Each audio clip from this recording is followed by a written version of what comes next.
చలో అంకాపూర్ నేపథ్యంలో ఆర్మూరు మండలంలోని అంకాపూర్ గ్రామంలో ఎమ్మెల్యే పైడి రాకేష్ రెడ్డి నివాసం వద్ద పోలీసులు భారీ బందోబస్తు ఏర్పాటు చేశారు. చలో అంకాపూర్ నేపథ్యంలో ఎమ్మెల్యే రాకేష్ రెడ్డి ఇంటి ముట్టడికి కాంగ్రెస్ నాయకులు పిలుపునివ్వడంతో ఎమ్మెల్యే ఇంటి వద్ద పోలీసులు భారీ బందోబస్తు ఏర్పాటు చేశారు. కాంగ్రెస్ బీజేపీ నాయకుల ముందస్తుగానే పోలీసులు హౌస్ అరెస్ట్ చేశారు. ఈ సందర్భంగా ఎమ్మెల్యే మాట్లాడుతూ చర్చలకు తాము సిద్ధమని అన్నారు. నియోజకవర్గ అభివృద్ధికి నిరంతరం కృషి చేస్తున్నానని, అర్హులైన వారికి వైద్యానికి సీఎంఆర్ఎఫ్ ఎల్ఓసీలు ఇప్పించామని తెలిపారు. శాంతి భద్రతలకు భంగం కలిగిస్తే సహించేది లేదని ఎమ్మెల్యే హెచ్చరించారు.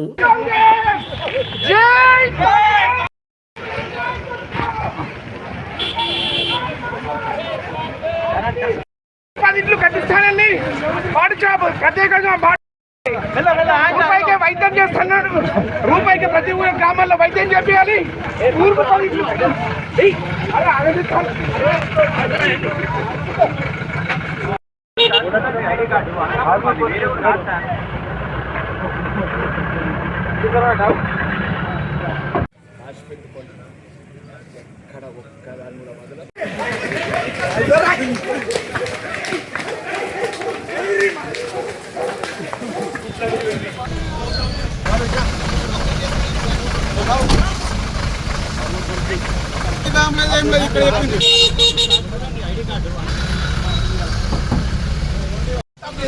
ఎందుకు కూర్చోనా అంటున్నా, ఎందుకు కూర్చోాలా, ఎందుకు కూర్చోాలా, మీరు ఏం తప్పు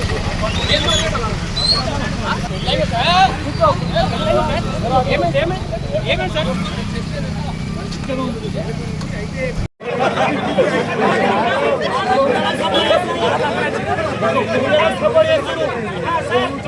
దొంగలకు సపోర్ట్ చేస్తున్నారు. దొంగలకు సపోర్ట్ చేస్తున్నారు.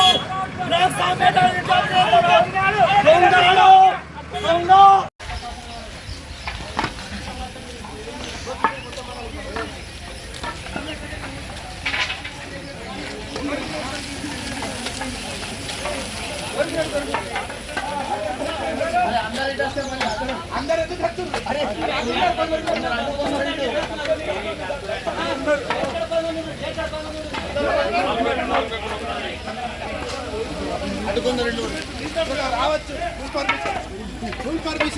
पेल्ली का जवाब आज मिलेगा.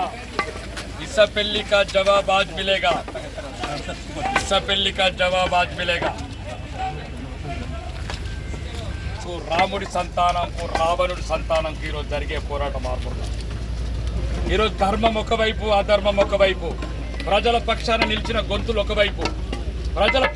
మేము వ్యక్తిగత ఆరోపణలు చేయలేదు. దయచేసి ఇక్కడ పోలీసులకు సహకరించండి. లేకపోతే ఎవడెవడైతే ఈ రకంగా పిచ్చి చర్చలు చేసినారో రాబోయే ప్రభుత్వంలో తెలంగాణ జైలు కాదు బిడ్డ, ఆంధ్ర జైళ్ళ నింపుతాం. ఇది భారతీయ జనతా పార్టీ ఒక కార్యకర్తగా చెప్తున్న రాష్ట్రం.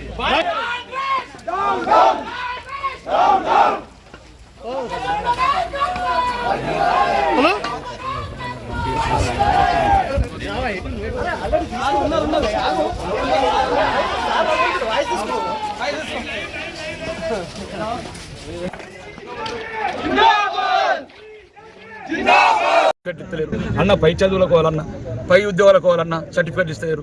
తల్లిదండ్రులు అమ్మితే రక్తం తప్ప ఏం లేదు. రేవంత్ రెడ్డి ఏమో నవ్వుకుంటా మాట్లాడుతున్నాడు. నాకు సైకో, నాకు ఆనందం అనిపిస్తున్నది. అందరు ఏడుస్తా అంటే ఇదేం ప్రశ్నలు? ప్రజాస్వామ్యంలో ఏ ప్రజలకు మాటలు చెప్పినావు? ఛాయ్ తాగితే ఇప్పుడు అవుట్సోర్సింగ్ ఉద్యోగులు 4 లక్షల మందిని మోసం చేస్తున్నారు. ఒక్క కార్పొరేషన్ పెట్టి వాళ్ళకు కొద్దిగా 10,000 రూపాయలు కమిషన్ మిగులుతుంది, వాళ్ళకు ప్రభుత్వానికి మిగులుతుంది. అందరూ దొంగలు పంచుక తింటున్నారు. కాబట్టి తెలంగాణ రాష్ట్రం దయచేసి ఇది దొరలకో, రేవంత్ రెడ్డి సోదరులకో, కాంగ్రెస్ మంత్రుల గురించి రాలేదు. తెలంగాణ 4 కోట్ల ప్రజలకు వచ్చింది. ఈ తెలంగాణ ఆదాయం 4 కోట్ల ప్రజలకు చెందాల. ఇది ఒకటే సమస్య కాదు, మేము ఇంకా చాలా ఉన్నాయి. అత్తల గురించి మాట్లాడతాం, కోడళ్ళ గురించి మాట్లాడతాం, వచ్చే నెల 4 నెలల గురించి మాట్లాడతాం. కానీ ముఖ్యంగా ప్రధాన సమస్యలు 20 లక్షల మంది విద్యార్థుల భవిష్యత్తు ఈరోజు కుంటుపడ్డది. ఆ తల్లిదండ్రులు కిడ్నీలు అమ్ముకుంటున్నారు, రక్తాలు అమ్ముకుంటున్నారు. కాబట్టి నేను అన్న ఉద్దేశం అదే తప్ప ఇప్పటి నుంచి ఇదే కాదు. ప్రతి ప్రధాన సమస్య మీద 420 వాగ్దానాలు ఇచ్చారు. ఆ బెల్ట్ అడుగుతాం, 62 వాగ్దానాలు ఇచ్చారు, అడుగుతాం, 6 గ్యారెంటీలు అడుగుతాం. కానీ ప్రధాన సమస్య పిల్లలకు నిరుద్యోగులకు ఉద్యోగాలు, పేద పిల్లలకు ఫీజు రింబర్స్మెంట్, ఎట్లా భూములు అమ్ముతున్నావా, భూములు డైవర్షన్ చేయి. 14,000 ఉన్నది, 45,000 ఎక్సైజ్ ఆదాయం అయింది. అలాగే దిగు 10,000 కోట్లు, 2,800 కోట్లు కోలి నాన్ రిఫండబుల్ బడ్జెట్ వచ్చింది. మన సంవత్సరం ఎక్సైజ్ ఆదాయం పెడితే, ఎక్సైజ్ యాక్షన్ పెడితే 2,860 కోట్లు వచ్చింది నాన్ రిఫండబుల్ బడ్జెట్. అదని పిల్లలకు ప్రధానంగా చూస్తుంటే ఇప్పుడు ఎన్నికల్లో మీరు గతంలో పోటీ చేసినప్పుడు హామీ ఇచ్చారు కాబట్టి హామీ నెరవేర్చారనే కారణంతో నేను రమ్మన్నది ఏంటంటే ఆ చర్చకే రమ్మన్నాను.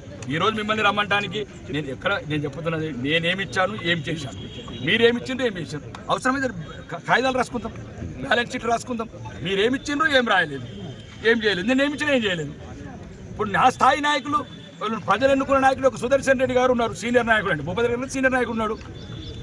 ఇంకా నామినేటెడ్ పోస్టులతో నేను చర్చలు చేయను, మంత్రులు రమ్మంటున్నాను. ఇప్పుడు నేను శాసనసభ్యుని వాళ్ళ కూర్చొని మాట్లాడదాం, మీడియా ముందు మాట్లాడదాం, చర్చలు చేద్దాం. నేనేం మాట్లాడాను, ఏం చేశాను, ఈరోజు మీ ద్వారా చెప్తున్నాను. బరాబరి చెప్పాను. ఇంతకుముందు 10 ఇంటర్వ్యూలలో చెప్పాను, 100 ఇంటర్వ్యూలలో చెప్పాను, ముఖ్యమంత్రి గారికి చెప్పాను. నేను ఎన్నికల వాగ్దానం చేసి మారంపల్లి గ్రామంలో చెప్పాను, ఎన్నికల సంగ్రామంలో చెప్పాను. అప్పుడు మా మేనిఫెస్టో కాదు, ఇంకొక మేనిఫెస్టో అధికారంలోకి వచ్చింది. ఆ రోజు కూడా చెప్పాను.